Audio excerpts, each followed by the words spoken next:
Welcome, everybody, to Ridiculously Raw, the most must-see show on YouTube and StreamYard.com today. Hello, friends. Your ridiculously over good brother, Anthony Florio here. I am joined, as always, by good old MF, Michael Fletcher. We got the First Lady of the Wrestling Forum, the Twisted Angel, Dee Dee Woodson.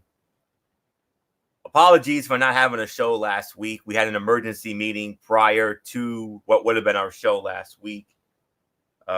We had read a dirt sheet earlier in the day that Raw was going to be a bad show, and it turned out that it was, and we decided, due to the poor quality of that show, that out of protest, we decided not to do the show last week.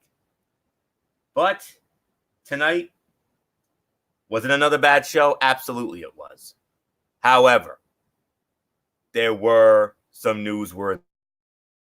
So, because of that, I am actually going to go through with the show this week. And you know me, you know how I don't like to be a disservice at any time. So I strongly felt that canceling the show again this week, even though I kind of wanted to, would have, been a disservice to all of you. But that's not what we do here. We don't do disservice here. We give you the best, and we're going to give you the best here tonight. So there will be a lot of cutouts here. So MF and Dee Dee, get comfortable and relax for a little bit, because it's going to be a while before we get into any relevant stuff on this show.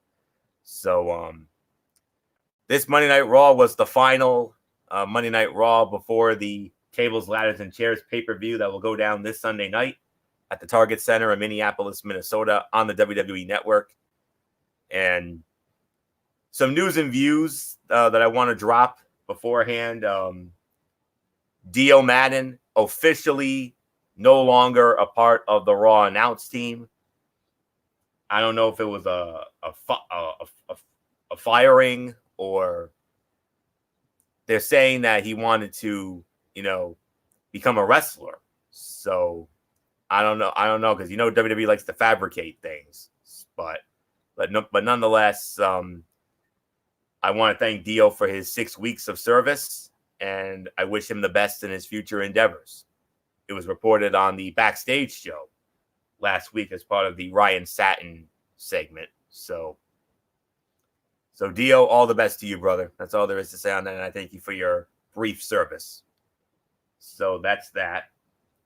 We will also address something that usually doesn't get announced until right around the time of the Royal Rumble or so. They announced the WWE Hall of Fame. We actually have co-headliners, and we're going to get into that at some point in this show.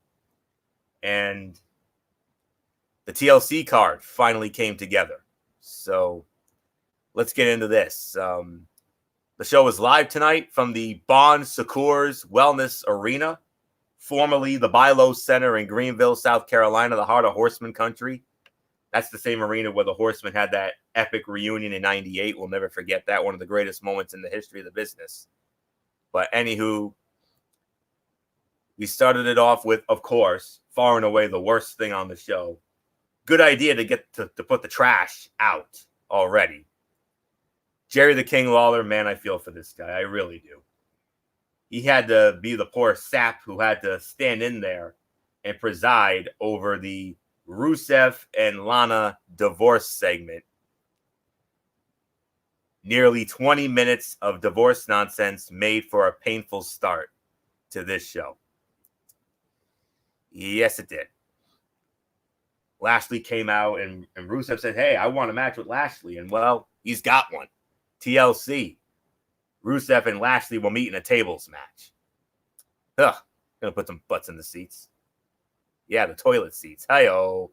So that's all there is to say on that. Drew McIntyre one-on-one with Matt Hardy. Drew McIntyre wins the match 2 minutes and 15 seconds. I mean, it was just there. So we'll move on. This is where I thought it was gonna turn. But before we get into that, we're gonna get into the first of our co-headliners for the 2020 WWE Hall of Fame, Dave Batista. Yes, Batista is going in to the WWE Hall of Fame class of 2020. We'll get to the other headliner in just a little bit, but nonetheless, the Animal is going in to the WWE Hall of Fame, and well deserved. I mean, a great career, which started as Deacon Batista when he was with Devon Dudley, the whole Reverend Devon angle. But here you go. Ohio Valley Wrestling Heavyweight Champion, Most Improved Wrestler of the Year in 2005, Wrestler of the Year in 2005, number one of the top 500 in the PWI 500 in 2005, all courtesy of Pro Wrestling Illustrated. WWE, we know his career. 4-time World Heavyweight Champion, 3-time co-holder of the World Tag Team Championships, twice with the Nature Boy Ric Flair in Evolution, the other, of course, with John Cena. 2-time WWE Champion, a WWE Tag Team Champion with Rey Mysterio, 2-time winner of the Royal Rumble in 2005 and 2014. Of course, going into the Hall of Fame this year. Inducted into the World Extreme Wrestling Hall of Fame in 2013. And in the Wrestling Observer newsletter, 2005 Feud of the Year with Triple H, 2007 Feud of the Year with The Undertaker, and was voted most overrated in 2006. So there's his career in a nutshell. Well deserved. I mean, I didn't really have much to say about. I mean, I didn't really know what to think of him when he first came in. I didn't think he was going to amount to much of anything, especially when he was Deacon Batista with Reverend Devon. But then when he joined up with Evolution and Ric Flair and all them, I mean, that's when he took off. And then 2005, that was the year he was put on the map, winning the Royal Rumble, beating Triple H at WrestleMania 21 for the World Heavyweight Championship, and holding that thing throughout 2005 before having to relinquish it due to a tricep injury early 2006. And, you know, I'll never forget. I mean, thumbs up, thumbs down. I mean, the night he turned on Evolution when he put Hunter through that table, I mean, that was epic. And, you know, yeah, he had so many great epic moments. Of course, nowadays we all remember him best as Bootista when he won the Royal Rumble in 2014. Everybody wanted it to be Daniel Bryan. I know I did, but you know, that's what happened. They turned him, and the rest is history. And became a big star in Hollywood, obviously, Guardians of the Galaxy, and of course had that ugly match with Triple H at WrestleMania this year. I mean, we all remember that. I mean, some of the gruesome images from that. No need to rehash it. But nonetheless, on behalf of all of us here at the Wrestling Forum family, whether it's Ridiculously Raw or the Cerebral Smack Talk, we would like to congratulate Dave Batista on being the first of 2 co-headliners for the WWE Hall of Fame class of 2020. We'll get into the other one in just a little bit. Good old MF Michael Fletcher, I see your mic is off. Batista, one of 2 co-headliners for the WWE Hall of Fame class of 2020. How about it?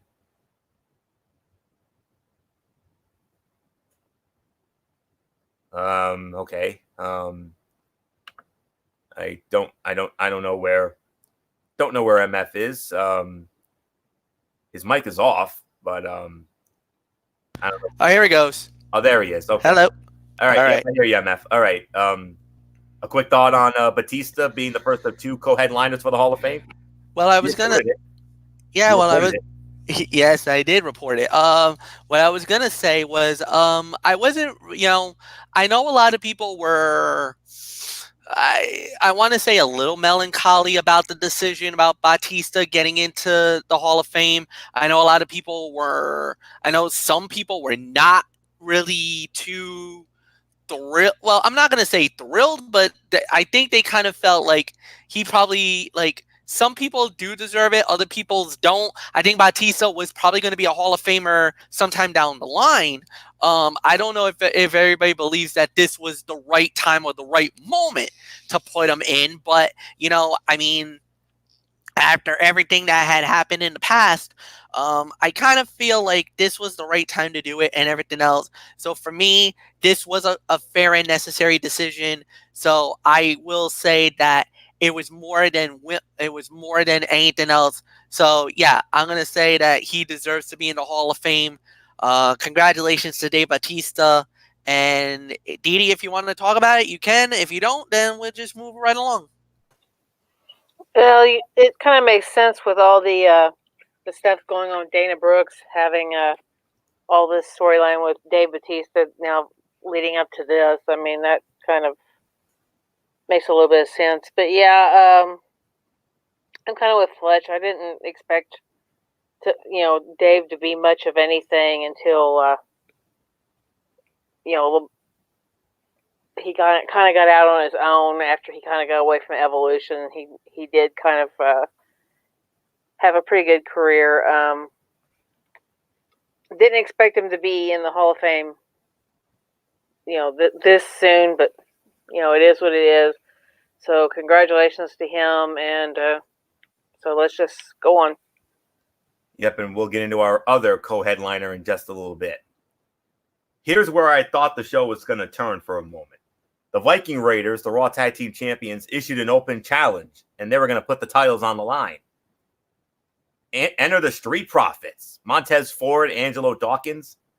And I was thinking to myself, okay, this might be where it turns for the better here. No. Viking Raiders squashed them in 3 minutes and 10 seconds. Although the Profits did get in a couple of, I think they had like one really big hope spot during this match, but the Viking Raiders squashed them. I mean, it was nice to see the Viking Raiders beat a real team rather than the usual squash match victims, but it's surprising that the creative forces fed them the Street Profits so quickly and decisively. Tag title match between these teams should have meant more, and it could have been built up as a Raw main event or even a pay-per-view match, not just a throwaway segment that filled a few minutes of television time. But I am going to give it 2.5 stars for the surprising sprint. But this was a cutout fight, so... All right. Kevin Owens, well, actually, it was Seth Rollins. Seth Rollins, coming out saying, oh, I have nothing to do with AOP, blah, blah, blah. Kevin Owens comes out and with the steel pipe that Rey Mysterio handed him. And then he gets interrupted by his old friend, Sami Zayn. They're like, wait a minute, this isn't SmackDown. What the hell's going on here? I thought we got rid of this whole wild card nonsense. But I guess they're trying to have him be a heel manager. I guess that's what they're trying to do. Maybe his in-ring career. I mean, maybe he's going to be out longer than we think, because I know he was battling some sort of an injury. So that's why they're having him be the mouthpiece for Nakamura and Cesaro and apparently Mojo Rawley, I guess. But it was a decent segment. Rollins wasn't out there long, but, it is what it is. Zayn, like I said, crossing the brand split lines was odd, but at least they tried to explain it. And I'm just not sure how many players they actually need in this angle. So this wasn't a blowaway segment, so I'm just going to throw that one out. Aleister Black against Akira Tozawa. Again, I was thinking, okay, maybe something good's going to come out of this. Nope. Aleister Black wins in 3.5 minutes. Decent, though. That's all I can say. And they announced that a Liv Morgan makeover is coming soon. So this makeover, which has taken so long, that we may end up learning. Well, we'll find out. We all remember that cryptic promo that Morgan cut months ago. So I'm hoping it leads to something for that one. I'm hearing rumors.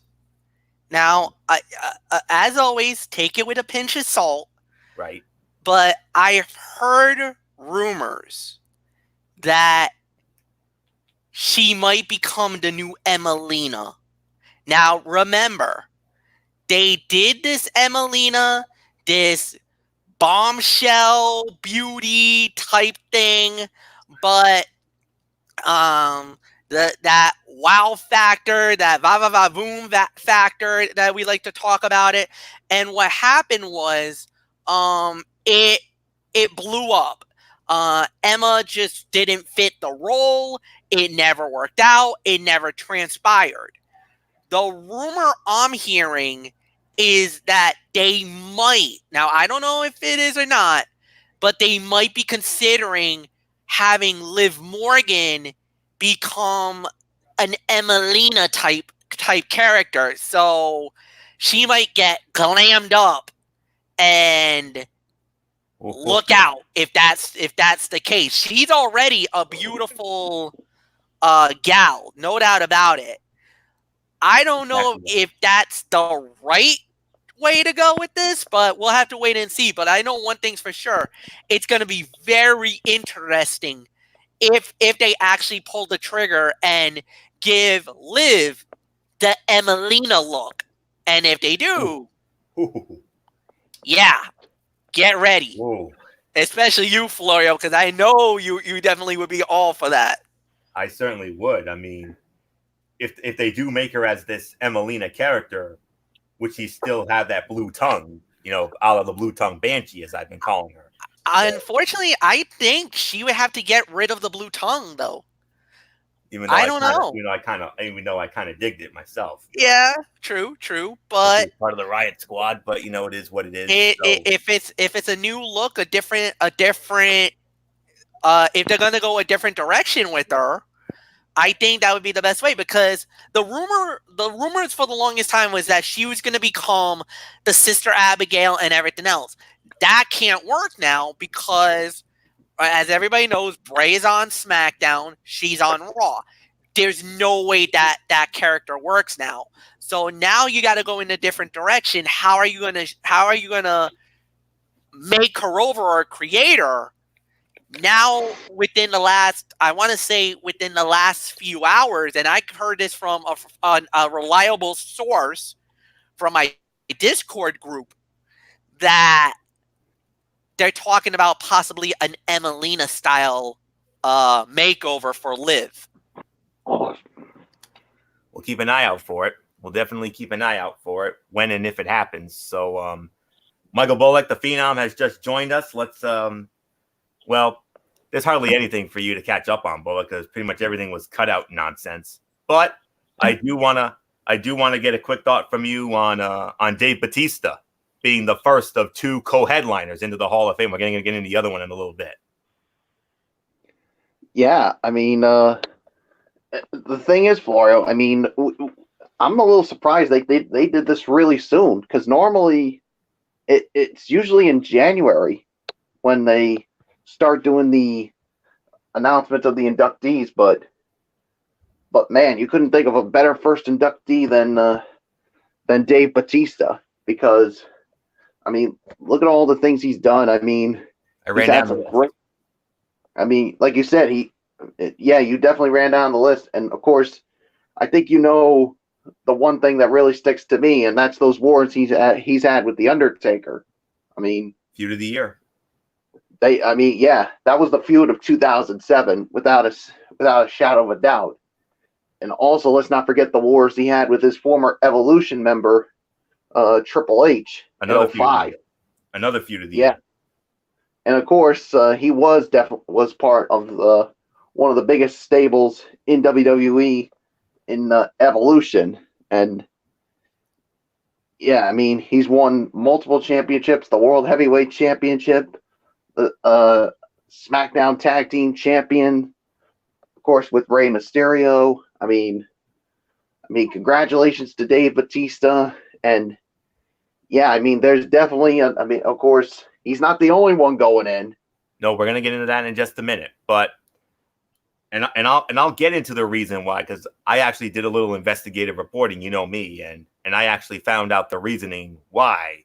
I think I might have uncovered the reason why they announced these two headliners, and we're gonna get into that in just a moment. But I got some good news, folks. We finally got some relevant stuff to get into here. Hallelujah! Here we go.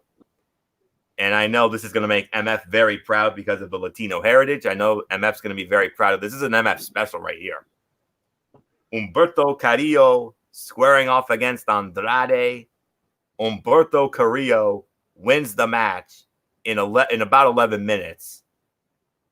I can honestly say this was probably the fight of the night for me. I mean, this was 3.5 to 3 3/4 stars.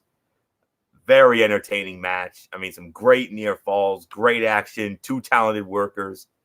And this is what happens when you give two talented workers a chance to shine. You give them a chance to, you give them time to do what they do best. Two great Latin superstars. And I was very proud of the effort of both men. And Humberto picking up the win. But you noticed after the match, could there be trouble in paradise between Andrade and Zelina Vega? Oh, what could that mean down the road if this is true? I don't know, but I'm intrigued because Andrade obviously it looked like he blamed Zelina for the loss. Zelina was on the apron trying to distract Humberto. Humberto gets out of the way. Andrade steamrolls her, and you know the story. And then Humberto wins it with a reverse double leg hookup to get the 1, 2, 3. In what was the fight of the night for me, 3.5 to 3 3/4 stars. Great matchup, very entertaining. Finally, something good on this show here. And this is where the show started to, this is where business started to pick up right here. So MF and MF special right here. Two very talented Latino superstars, and I know you couldn't be any more prouder. Great match, great psychology, very good battle between two men. Great. 3.5 stars. I totally agree with that.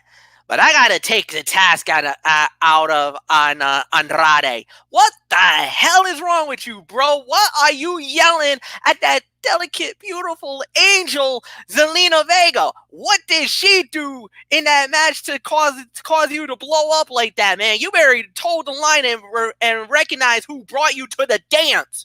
Remember, you were a virtual nobody in NXT, and she made you a somebody. Stupid muttonhead idiot. I can't believe you tried to blame Zelina for that loss tonight, man. Can't believe it, man. Know your role. That's all I say about that. Bullet go.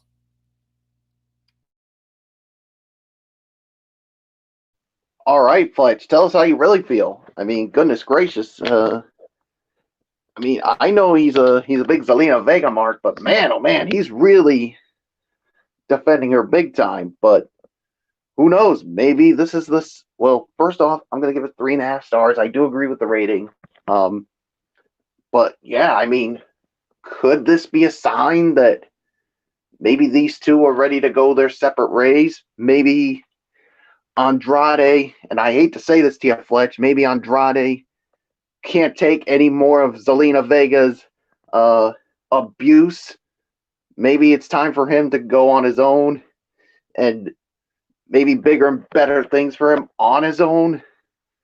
I mean, who knows? Maybe they're heading in that direction. I know Fletch doesn't want to hear that because he's probably thinking, Bullock, what the hell are you thinking? Why would you want that to happen? But here's the thing. He's been with Zelina for so long. Maybe this is a sign WWE wants to have him go on his own. And I would like to see that happen. I know Fletch would probably say, Andrade, if you do that, you're making the biggest mistake of your life by letting that sexy Zelina Vega go. But maybe it's good for Andrade. That's just my opinion. I don't know how Florio and Didi Woodson would feel about it. Fletch is probably like, no. You need Zelina Vega. But that's just how I feel. 3.5 stars. Didi Woodson. What do you say? Yay or nay to Andrade being on his own? Hey, I had a feeling that their little shenanigans was going to catch up to them, and it did. It finally cost Andrade a match. It was a good match. 3.5 stars definitely.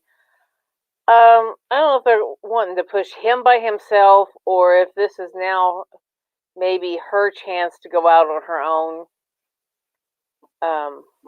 Because we do know, that she is a wrestler also. So, either way, it's probably for the best to separate them. But at the same time, she shouldn't have been on the ring apron. And, because that risked her getting hit by him, and So yeah, I mean they're both. I would say they're both at fault in this, but a little more her for being up on the ring apron. But it is what it is. She was doing what she always does every match to help him out. So yeah, I mean, not much more I'm going to say about it. Like I said, it could be a good thing. So it's all yours, Florio. Okay. Moving on. Buddy Murphy made quick work of Zack Ryder, 2 minutes. But this is when it really gets interesting here now. Kevin Owens has the lead pipe and he goes to work with that lead pipe on the AOP's van. But then minutes later, AOP shows up, they beat down KO, and then you see a man in a hood in the back seat of that van. And it turned out to be Seth Rollins. I'm sorry, Kev. Boom. Curb stomp. Heel turn complete. But then he goes out there and cuts one of the absolute best heel promos we have heard in a very, very long time. So there's only one question before I give it to MF. There's only one question I have. I mean, do they feel comfortable turning Rollins heel despite the lack of top babyface talent on Raw? Because they think they can elevate some of the baby faces, or because they know something we don't about a certain Chicago native who he has been calling out, and which could lead to a match at WrestleMania 36. But MF, I mean, that Rollins heel promo after the whole thing went down, that's one of the best damn heel promos in a very long time. Oh, without a doubt. It solidifies Seth Rollins as a heel. And I think that's what he really needed. Because a lot of people feel like he wasn't really that good as a face, wasn't really believable, whatnot. Now to turn him to heel, I think it's probably better for him at the end of the day. So, I mean, no doubt about it. I mean, what he has done was monumental. It was great. We just got to wait and see how it plays out. But no, I thought this was really nicely done. You can even call it segment of the night, non-wrestling segment of the night. And no, I really got nothing more to say. Michael Bullock, I give it to you. Yeah, like you said, I mean, the heel turn is definitely complete, and yeah, I mean, I think to answer your question is, I mean, I think WWE is they were probably divided on this whole thing, because do you really want to turn him heel because of the lack of babyface talent there? But I do agree. I mean, Seth Rollins wasn't getting over as a babyface. Turning him heel was probably the best thing for him, and I think he was doing good as a heel his first time around. But now this will be his second go around as a heel, and yeah, now he's got the AOP with him, and all I can say is, Monday Night Raw, you guys have been warned. You got Seth Rollins and AOP coming after anybody. I feel sorry for them, and I think the other question that I want to answer to you, Florio, is maybe turning him heel because of a certain Chicago guy, maybe that Seth Rollins has been calling out. Yeah, we're talking about CM Punk. Could I see that happening at WrestleMania? Absolutely. I would say so. I wouldn't rule it out. Whether it happens or not, that remains to be seen. I think it will. And yeah, and that crowd is going to be pro CM Punk, and you kidding? And Seth Rollins is going to be the crucified. Is going to be crucified big time by that crowd in Tampa, Florida. Yeah. Yeah. All I can say is, Seth, be careful what you wish for, because you could get it at WrestleMania. Because you're messing with the true best in the world, as far as I'm concerned. Mellow to you, Shane O'Mac. I got nothing more to say. So, great heel turn, and like you said, probably, if not definitely, one of the best heel promos he's had in a very long time. Let's just move on Edie Woodson. to Dee Woodson. Yeah, it was a good promo, good heel turn. Finally there. But here's the real question, guys. Do you actually believe that he didn't have anything to do with AOP? No. He says he didn't. Baloney. Exactly. He's out here, saying, I really didn't have anything to do with him. And then all of a sudden, you guys made me do this. Okay. We didn't go out there and force your hand and say, you have to team up with AOP. No, we didn't do that. I know the guys didn't do that. I didn't do that. Nobody I know did that. So, where did we come along in the universe to force you to go with AOP? That's all in your sick little mind as your new heel character. But yeah, I like the heel turn. He definitely is better off as a heel. So, yeah, definitely segment of the night. So, not much else I'm going to say. It's yours, Florio. The heel turn was well done. Very much so. But me being the Raw guy here, I mean, it's just like Vince McMahon said at the 94 Survivor Series. I feel betrayed. But at the same time, I mean, the fans forced them into it. They drove them to it.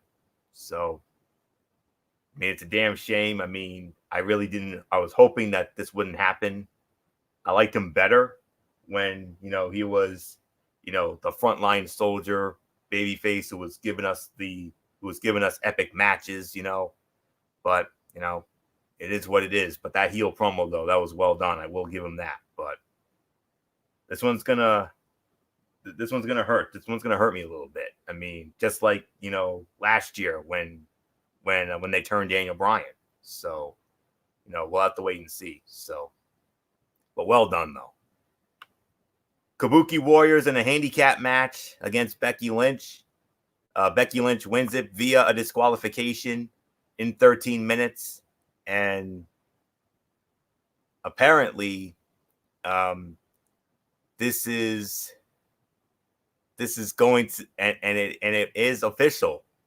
The Kabuki Warriors against Becky Lynch and Charlotte Flair, women's tag team titles on the line. And it's going to be tables, ladders, and chairs. Oh my. Bullock, I mean, obviously the fight's probably going to be considered an NA, and that's fine and dandy. But it was a great match up until the disqualification finish. But Michael Bullock, come on, and I want to start this off with you here. Becky and Charlotte against the Kabukis. TLC match for the women's tag team titles. Show stealer. Oh, yeah. I mean, yeah, match was in NA, but all I could say is, oh, my goodness. I mean, Charlotte and Becky against the Kabuki Warriors for the women's tag team titles in a tables, ladders, and chairs match. All I can say is, sign me up for it. I cannot wait to see this. And this is definitely going to be a show stealer, no doubt about it. And, I mean, if you were to have asked me a year ago that Charlotte and Becky would be tag team partners again, what would you guys said to me if I had said that? Highly unlikely. Not in a million years. Hell no. Yeah, absolutely. Absolutely. But obviously the Kabuki Warriors have gotten to them and they're back together, and now they look to take the women's tag team titles from the Kabuki Warriors. So I cannot wait to see how that goes down. Tables, ladders, and chairs. it's definitely going to be a show stealer. No doubt about it. Matches in NA, but cannot wait to see this go down at TLC. Dee Woods, and it's yours. Yeah, the match definitely was an NA. But yeah, I think a lot of us saw this coming with them trying to push this. Because, here we had Charlotte that fought them first. Then you turn around, and now we had Becky fight them. And then, they attacked Charlotte again in the back. So, yeah, I mean, you pretty much saw that we were going to have a tag match with these guys. And then all of a sudden now, the girls decided, okay, we're going to do a TLC. Well, makes sense. We had tables out there tonight. So, yeah, I mean, let's go for it. Let's do the TLC. Let's see what these four can do in that kind of situation. I guarantee this will probably be one of the matches of the night with these four. So, not much else I'm going to say about it. It's yours, Florio. Automatic NA for the match, which is a damn shame because it was really getting good. I had it at about 3 1/4, 3 1/2 before the DQ finish, but it was necessary, obviously to set it up. And then shortly after, in a backstage segment, they took out Charlotte, and that was the end of that. So, man alive. And now it is now official. Becky and Charlotte will challenge the Kabukis for the Women's Tag Team Championship in the first ever women's tables, ladders, and chairs match. I mean, oh my word. This, if you thought that match with Asuka, Charlotte, and Becky at last year's event was something, you ain't seen nothing yet. I got a feeling these four are going to steal the dang show in Minneapolis on Sunday night. It's far and away better than the other TLC match we're getting. That's all I know.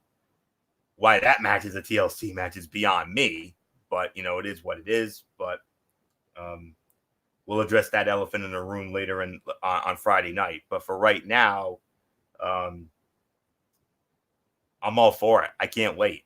I mean, turn these four loose in a TLC match for the women's tag team titles. This could be the best women's tag team title match. I mean, I can't remember the last time we had, since the women's tag team titles came into fruition, I can't remember the last time we had a match that had us say, wow, that was amazing. That was awesome. It was probably the very first one, the match to crown the inaugural champions inside the Elimination Chamber when Bayley and Sasha won that back in February. So, this one could end up being the show stealer right here. So it's an NA for the match. MF, Kabukis, Charlotte, Becky, women's tag team titles, TLC match. Oh my, let's go. Yeah, agreed on everything you guys have said. NA for the match itself, but yeah, I think it's really definitely going to be very interesting to watch. I think it's going to be a good match. I think it's going to be a solid fight. I guess the question is, are they going to, I don't know what they're going to do. I mean, this is going to be very interesting to see. So, nothing more to say. So, yeah, Anthony, let's move on. And now we're going to move on to the second of our two co-headliners for the WWE Hall of Fame class of 2020. The New World Order, the NWO, are going to take their rightful place in the WWE Hall of Fame. Hulk Hogan, Kevin Nash, Scott Hall, and X-Pac will represent the NWO in the WWE Hall of Fame class of 2020. Now we're only going to run down the North American version. We're not gonna count the New Japan version because this is not the New Japan version that's going in. It's the WCW/WWE incarnation of it. Hollywood Hogan had the comeback of the year in 2002. The feud of the year, Eric Bischoff and Vince McMahon in 1996. Randy Macho Man Savage, Diamond Dallas Page, the feud of the year in 97. Hogan and The Rock from WrestleMania 18, the match of the year in 02. Hogan was voted the most hated wrestler of the year in 96 and 98. He was also voted the most inspirational wrestler of the year in 99. The Giant was the Rookie of the Year in 96. Hall and Nash, Tag Team of the Year in 97. Giant was the Wrestler of the Year in 96. X-Pac won the WCW Cruiserweight title as six. 6 members of the NWO combined for 10 U.S. title reigns. Kurt Hennig had 1, Bret Hart had 3, Luger had 1, Scott Hall had 2, Scott Steiner had 1, and Jeff Jarrett had 2. 7 times. 4 members combined for 7 World Heavyweight title runs. Hogan had 4. Macho Man had 1. Kevin Nash had 1. Bret Hart had 1. 11 combined tag team title reigns. Hall and Nash had 6. Sting and the Giant had 1. Sting and Nash had 1. Hall and Giant had 1. And Ron and Don Harris had 2. 3 different members held the World Television title. Conan, Scott Steiner, Scott Hall. 3 members won the World War III. You remember World War III, the infamous 3-ring 60-man battle royale. Giant in 96, Hall in 97, Nash in 98. Big Show was the hardcore champion. These guys are going into the Hall of Fame, obviously. Hogan was the best box office draw in 97, according to the Wrestling Observer newsletter. 96 had the best gimmick. 96 had the feud of the year with the NWO against WCW. Hogan was voted most embarrassing wrestler in 96, and then again from 98 to 99. Reader's least favorite wrestler was Hogan, 96 to 2000. And then Nash, 96 to 99 and 2000. Giant was the Rookie of the Year. They did have 2 worst match of the year honors. Hogan and Piper, worst match of the year in 97 at Super Bowl 7. Of course, that infamous Hogan and Warrior match at Halloween Havoc 98. Don't get us started on that. Y'all know how that turned out. And then Hogan was the worst wrestler in 97 and Nash 99 to 2000. But one of the most iconic stables in professional wrestling, and they're taking their rightful place at long last. I mean, I always kept saying, okay, Horseman's in. They got the 4 Horsemen in there. You got D-Generation X in there. When are you going to get the NWO in there? And finally, I got my answer. I got it today. And now, I don't know how Dee Dee Woodson was, but myself, MF, and Bullock, I mean, we ate up the NWO, especially me and MF. I mean, we ate it up, whether it was the original NWO or the Wolf Pack or what have you. We ate up the NWO. I mean, we were like the outsiders, you know. We used to pretend we were the outsiders. Me as Scott Hall, MF as Kevin Nash. I mean, man, those were fun times. I mean, but nonetheless, I mean, you know how it all started. Bash at the Beach, 1996. Bobby Heenan. Whose side is he on? Y'all know that. And then Hogan with the leg drop around the world on the Macho Man, and then the epic promo that he cut with the fans throwing stuff at him, and Gene Okerlund all bent out of shape. I mean, awesome. And you know the story, all the success. Spray painting NWO on the belt. I mean, just amazing. I mean, they've had so many people in that group, you know. But Hogan, Hall, and Nash, they're the 3. They're the 3 pioneers. They're the 3 originators. They all deserve it. X-Pac, I mean, I don't really understand about that one. I mean, DX, yes, because he was a very intricate part of DX. Not so much of the NWO. I mean, there was that ugly divorce they had, you know, when he left, when Bischoff and Hogan, you know, got rid of him right around 97, 98. And then Pac came back to WWE and, you know, reunited and with Triple H, with DX, the DX Army. You all know that. When he went in this past year with DX, no issue with that whatsoever. Absolutely none. But this, I don't know. To me, it really should be Hogan, Hall, and Nash. That's just me being honest. I mean, no disrespect to X-Pac, absolutely none.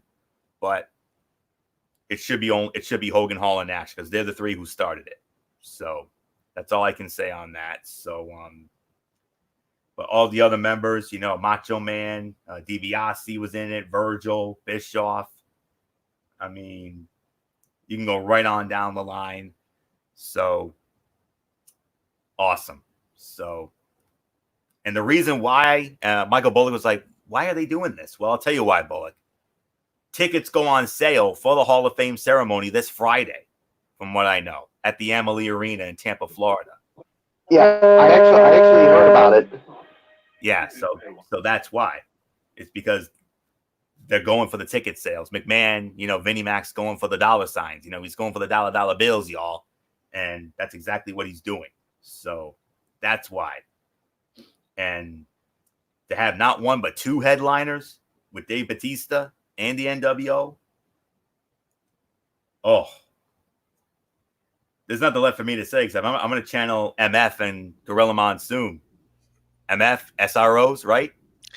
Well, in the last few years, they probably will be SROs. I don't know if it's going to be this year or not. But I know that Hall of Fame weekend is always exciting, always an enjoyable event. It'll be Thursday. It'll be on a Thursday this year. So, yeah, I mean, it's going to be very interesting to see. As far as the NWO goes, I don't have a problem with Hall. I don't have a problem with Nash. Certainly don't have a problem with Hogan. I just don't understand why X-Pac is going in with them. I mean, that's the one that kind of... I think it was Hunter. I think Hunter pushed for it. That's just me. Out of all of the guys in NWO, I'm sorry. I just don't see it. I see him more as DX than I do of NWO. If you're going to do it right, if you're going to do it proper, it should just be the three. It should just have been Hall, Nash, and Hogan. That's what the NWO was all about. That was the crew that started it. They're the originators. They're the innovators. They were the ones that were, of all the teams, those were the three that really were the NWO. Not anybody else. I'm sorry. Just my thoughts alone. I'm happy that they're going in. I'm happy NWO is going in as a stable. They deserve it. It's been a long time coming. I think a lot of people are not going to gripe about it. I think the lone gripe that we would have is X-Pac going in with the NWO. Again, I was going to say it. I think they did it right last year when they inducted DX. I think they did it right that time because I would have when they introduced DX, they got it right. New Age Outlaws, X-Pac, China, Trips, Hunter, Trips, and Shawn Michaels. That is DX. That was perfect. I got no arguments there. As far as this goes, I would have preferred the NWO to just be Hogan, Nash, and Hall. That's just me alone. I think a lot of people are going to agree with me on that sentiment, but that's just my personal opinion. But congratulations to the NWO. Bullock, go. Yeah, I agree. I mean, it's about time the NWO gets their moment in the WWE Hall of Fame. I mean, one of the most controversial factions in professional wrestling history. I mean, I'll never forget that night when they were formed, when we thought Hogan was going to go and help Macho Man and Sting, and that especially take out the outsiders, Hall and Nash. But that leg drop heard round the world, and I was watching that pay-per-view that night, and I was sitting there with a shocked look on my face. I'm like, what? Are they actually going to do what I never would have thought they would do, and that's turn Hogan heel? I mean, to me, that's got to be one of, if not the most shocking moments in professional wrestling history, because I never would have thought that they would pull the trigger and turn Hogan heel. I mean, if you would ask me before then that Hulk Hogan would be turned heel, what would you have said? No, I really didn't think. I mean, none of us thought. but they did it. Yeah, And yeah, look but what happened. they, Look what happened, man. I mean, it became the driving force of the Monday Night Wars. yeah, and like you said, I mean, I never would have thought that they would have the cojones to actually do it, but they did, and look what happened after. It it was like you said, the driving force of the Monday Night Wars when the NWO was formed, and yeah, and the rest, as they say, was history. And yeah, I mean, I agree. I mean, they got it right with Hogan, Hall, and Nash, but X Pac, I'm sorry, he doesn't deserve to be in there. I mean, it should be just Hogan, Hall, and Nash. That's it. Because, like you said, they were the driving force of the NWO. They were the ones that put it all together. I mean, I know some people are thinking that we're poo-pooing all over this. No, we're not poo-pooing all over the NWO getting put in. It's just one of the people that's in there that we're poo-pooing all over, and that's X-Pac. It should only be Hogan, Hall, and Nash. I mean, I agree with I agree with you, Florio. I know Dee Dee Woodson's going to agree with us too. We'll get to her shortly. So, yeah, congratulations to the NWO for getting their spot in the WWE Hall of Fame class of 2020. So, yeah, and as far as who I think is going to induct them, I think there's only one person that really comes to my mind when it comes to who should induct them. Bischoff. Exactly. Well, I'm glad you mentioned that, Bullet, because it was actually announced.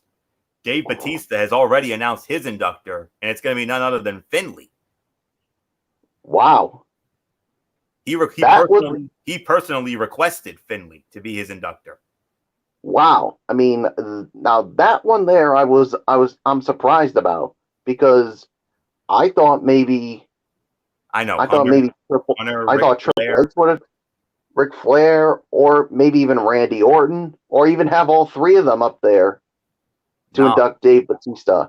Finlay. Finlay's going to induct. Batista requested. He handpicked Finlay himself. That's a little surprising there with that. So yeah, that's interesting.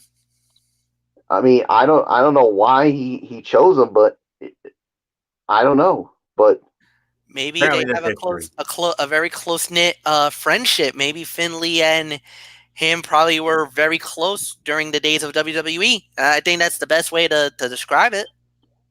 He could be right. We'll have to look more into it, but all I know is I read a dirt sheet earlier. I read it on a dirt sheet earlier. Batista personally handpicked and requested Finlay to be his inductor. But yeah, I mean, yeah. So there's really nothing more to say. Dee Dee Woodson, it's yours. Yeah, it is about time that they did the NWO. As for me following the NWO, I was always down with the Wolfpack. Wasn't so much black and white as I like the red and black better, but that is what it is. It's just me.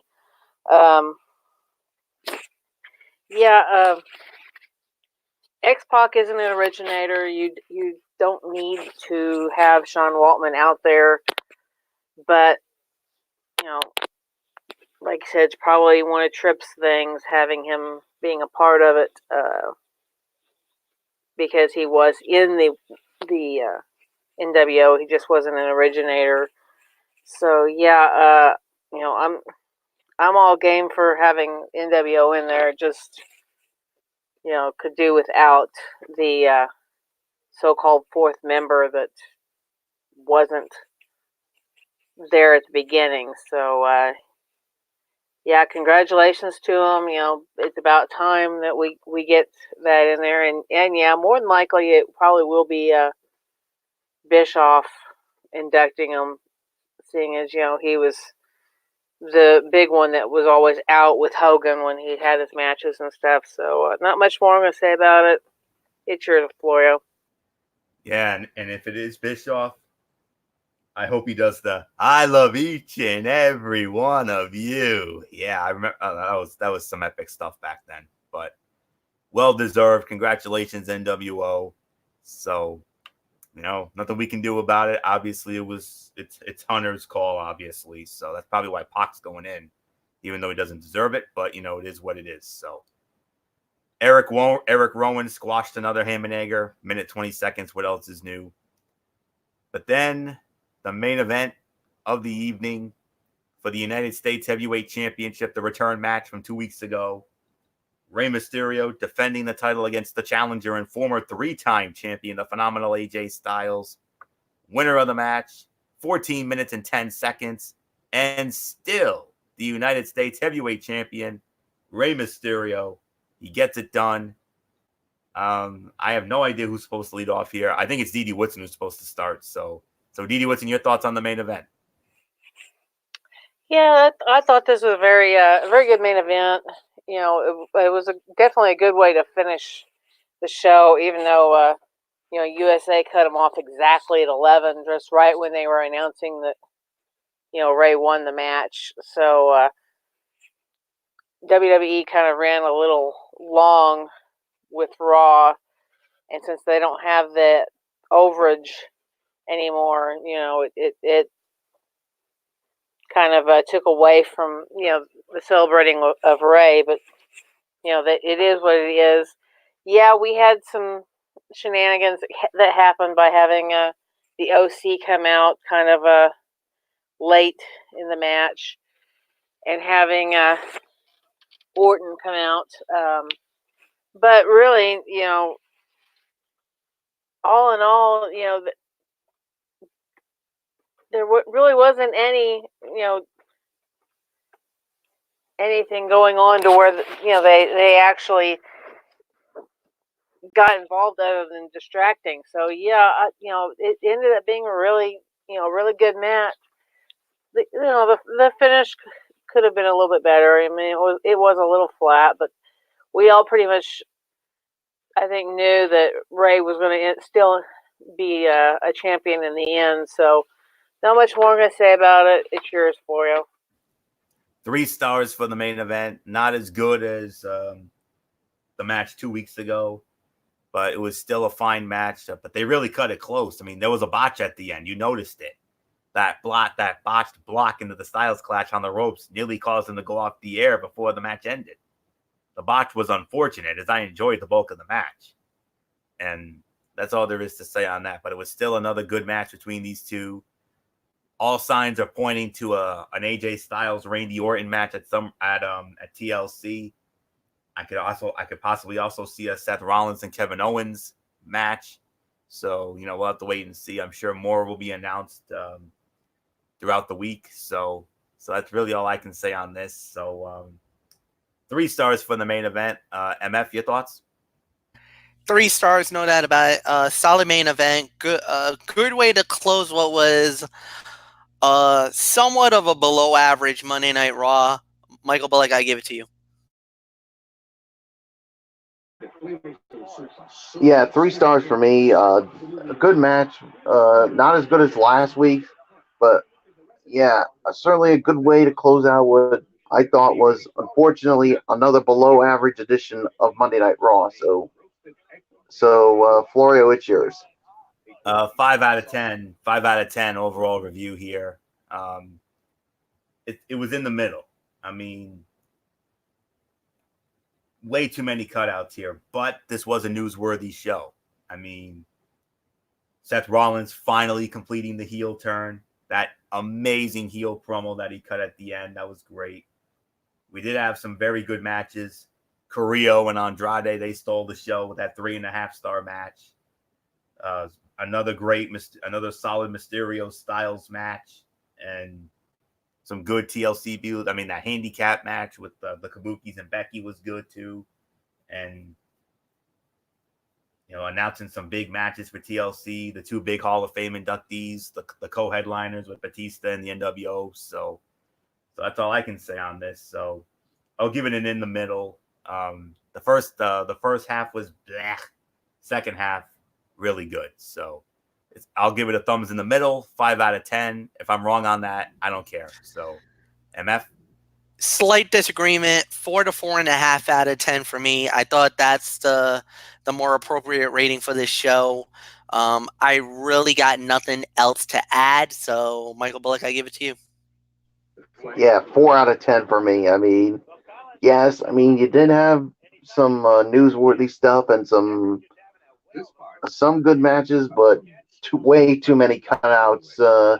And please, WWE, please put an end to this whole Lana, Rusev, and Bobby Lashley nonsense, because it's getting beyond the point of go away. Because, I mean, I hate to see this on my TV week after week after week after bleeping week. I'm getting sick of it. Florio's getting sick of it. Fletch is getting sick of it. Dee Woodson is sick of it. If I know Derek Ferreira, he's really getting sick of it. So please end this soon, WWE. I just can't take this anymore. This is another reason why your shows have sucked ass lately. Because you put this nonsense on our TV. I mean, yes, the cutoff matches are bad. But this whole thing is 10 times worse than a cutout match. You better end this soon, or if somehow this continues for a while, then watch out, Florio, because I'm going to go on a major Phenom rant, and this is not going to be pretty for the weak of heart.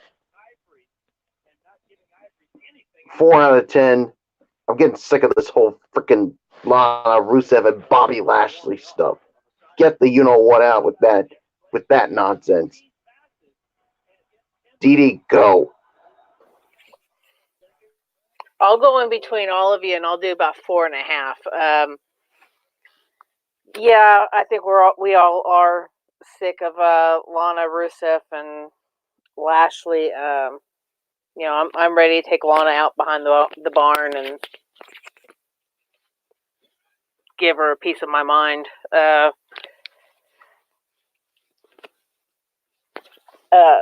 Yeah, we had a lot of cutouts. Yeah, we had some newsworthy stuff. We had some really good, you know, we did have some very good matches and a couple good promos. A lot of backstage stuff this week, mainly with Kevin Owens going through all that.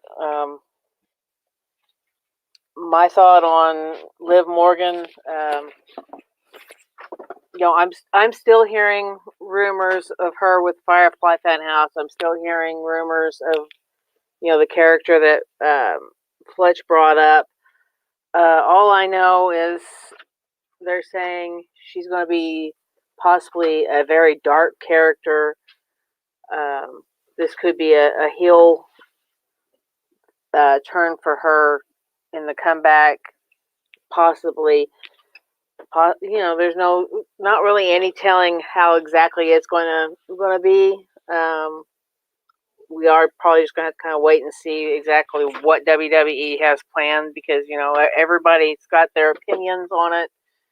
And, you know, I've even heard rumors for, you know, the family thing with Wade, I can't even talk tonight. Bray Wyatt over on SmackDown, and I'll get to those on Friday.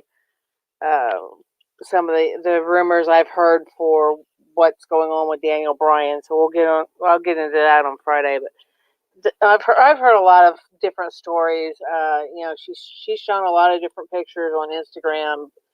You know, from the black lipstick to the hair cutting. And stuff like that, to, you know, even her Twitter still being blacked out. So today she tweeted right after they posted the thing on Raw, all in caps, the word live. So we'll just kind of have to wait and see, you know, what happens with that. But yeah, this was, you know, not the best Raw. Definitely better than last week. But at least they hit all the points they needed for a go home show. They definitely, gave us at least a few things to, look forward to and to enjoy. And, it's just, just have to wait and see exactly what comes out of, I guess you could say, Rollins' new stable, and, what's going to happen with some of these other matches that's coming out. So, not much more I'm going to say about it. 4.5 for me. So I will see you guys Wednesday. Good night. All right, good night, Dee Dee. We'll see you then. Quick Tony's take here. Impact Wrestling. Brian Cage against Eddie Edwards. It went to a no contest at 8 minutes and 50 seconds. And I even gave them well, obviously that's going to be an NA. So because Michael Elgin got involved, so they added Michael Elgin against Brian Cage and Eddie Edwards in a triple threat match. Michael Elgin won the match, 15 minutes, 15 seconds. Fight of the night, hands down, 3.5 stars. Very good match, as you would expect from these three. They got time, they delivered, and it was a positive addition after that no contest. And then ODB, with the an interview, she did an in-ring interview with Josh Matthews, interrupted by Taya Valkyrie and Johnny Bravo. Taya was a great heel here. That's all I can say on that.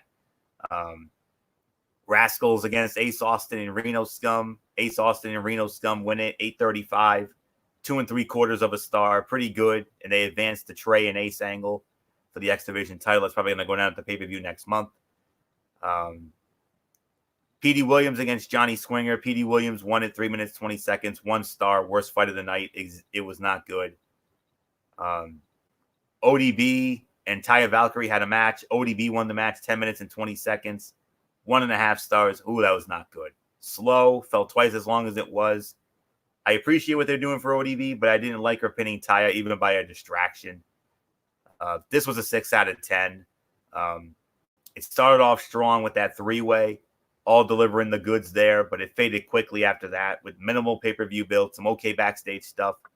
2 bad matches to close it out. Solid, but a bit disappointing. Tomorrow night on Access TV, Falaba will go up against Raj Singh of the Desi Hit Squad. Moose against AC Romero. RVD against Rhino in an Extreme Rules match. Tommy Dreamer will be the special guest referee. Jordan Grace against Tennille Dashwood. Rich Swann and Willie Mack against Desmond Xavier and Zachary Wentz of the Rascals. The Reno Scum and the Dave and Jay Chris of OVE in a tornado match to determine the number 1 contenders for the World Tag Team Championships.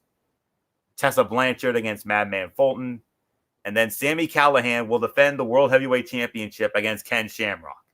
You heard that right. So that all goes down 8 o'clock, Access TV tomorrow night, Encore at 11. Quick 205 Live review. Angel Garza against Raul Mendoza. Angel Garza wins it, 12 minutes, 20 seconds. That was a 3-star match. Good match. Both men worked hard in front of a crowd that didn't really appreciate the effort. Tony Nese in a squash match that went way too long, 3 minutes, 45 seconds. Should not have lasted that long. Cruiserweight champion Leo Rush against Danny Burch in a non-title match. Leo Rush won the match in 12.5 minutes via a disqualification after interference by Garza. 3 1/4 stars. Good, and it was really fun to watch Leo be forced into working out of his comfort zone in terms of style. The DQ finish was flat, but it was a fine setup for the match you'll see Wednesday night on NXT. 7 out of 10 for this. The gimmick was Garza and Rush picked each other's opponents ahead of their title match on Wednesday. Fine idea to try and hype the match some more. The wrestling was a lot better this week. This 205 Live was a good show, despite the fact that WWE is booking these guys in front of tired and dead crowds from SmackDown. They either need to find a solution to the problem or just get rid of the show altogether. It's really unfair to all these guys who are working so hard, man. That's just how I feel about it. So 7 out of 10 for that. We're done. That's going to put the bow on this Ridiculously Raw for this week. We want to thank you all so very much for tuning in. Normally, I would give it to MF to set the table for Wednesday night, but there's no reason for that because MF will not be on the show on Wednesday night due to work commitments beyond his control. So Wednesday Night Mayhem, I will be sitting in for MF. You know how we do it. We're going to run down AEW. We're going to run down NXT. Bullock, if it's okay with you, I'd like to start the show immediately following NXT, if that's good for you. I hope it is. I'm cool with that. All right. I'm cool with it. Good. So we'll start the show immediately following NXT. That'll be right around 10:05, 10:10 or so. So we'll start it right then and there. That'll be on Wednesday. And then Thursday, I don't know what time is good for you guys. Hopefully not too late, because we're going to be doing NFL Thursday. But in addition to that, we're going to do something very special. We're going to do something very special on Thursday. We're going to preview the Army-Navy game. Yes, Navy's ranked. They're ranked number 23. So I think they deserve the benefit of the doubt. So we're going to preview the Army-Navy game, and we will preview the Week 15 slate of the NFL. Maybe we'll give you some updates on the Jet-Raven game that goes down on Thursday. So we'll see about that. That'll be on Thursday. Time to be determined. I'm hopeful we can. It will not be too late. So that's all I can say on that. Whatever time's good for you guys, just let me know. Friday, MF will not be on Cerebral Smack Talk either due to work commitments beyond his control. So I will be filling in for him on that as well. That'll be on Friday night, the Cerebral Smack Talk. We will review Friday Night SmackDown, and we will also preview the Tables, Ladders, and Chairs pay-per-view. That'll be on Friday night. I'd like to do that immediately following SmackDown, if that's okay. So that's just how I feel. So do that on Friday, and then Sunday we will have the TLC recap. Hopefully MF will be ready for that. We can get MF in on that. So because of his usual recap for pay-per-view, like he always does, and then we'll do it all again next week. So that's it. Hope you all got that down. So until Wednesday night, for Wednesday Night Mayhem, it is your ridiculously over good brother Anthony Florio here. For good old MF Michael Fletcher, for the phenom Michael Bullock, and in spirit, the Twisted Angel D.D. Woodson, and always and forever, DF from RI401, the hardcore pipe on Derek Ferrera. You know the routine, everybody. Thumbs up. Talk to you later. Yeah, throw it up Fortune 4 style. Bye for now, my friends. God bless. Be good to each other. Have a blessed couple of days. And until Wednesday night, for Wednesday Night Mayhem, you've been watching Ridiculously Raw right here on the Tone 25. Here on YouTube.com and StreamYard.com. And remember, no matter what anyone tells you, friends, wrestling is indeed actually real. For everybody who has been a part of this one, for now, Anthony Florio, so long, and bye, everybody, bye.